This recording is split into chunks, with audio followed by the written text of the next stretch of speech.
ไม่สูงค่ะเมื่อใดเป็นวันที่2เดือนธันวาคมที่12ปี2525เป็นวันอังคารในตอนแรกข่าวสายหมอหอมมีข่าวเงาหลีเดมาเปิ้นเผานะคะอ้อ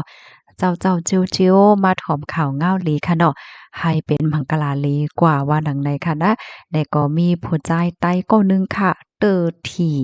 หมายหนึ่งสู้ที่หนึ่งไหลเงินกว่า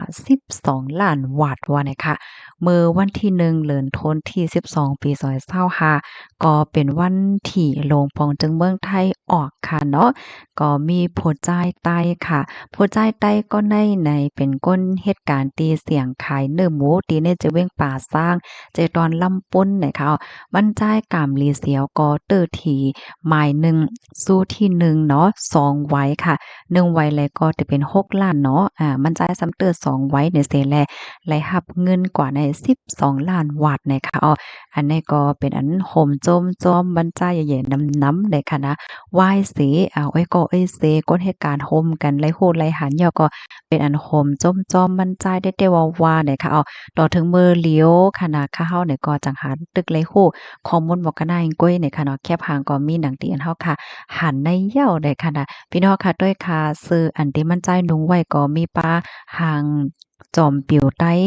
ตุงไต้เฮ็ดได้ค่ะดอก ลองตั้งไลน์โหย่อยย่ำว่ามันจ่ายจื้อห้องว่าหือเป็นก้นเบิ่งไหลว่าสังว่าให้ไหนได้ก็ไปไลโคในค่ะเนาะเพราะว่าไลโคลองเคิมน่ะจังหือก็ได้เอามาสืบเป็นแผ่เป็นพี่น้องค่ะกว่าเที่ยงเลยค่ะนั่นคือได้เป็นการโหมจ้มจ้อมมันใจนั่นก็ย้อนให้พี่น้องค่ะ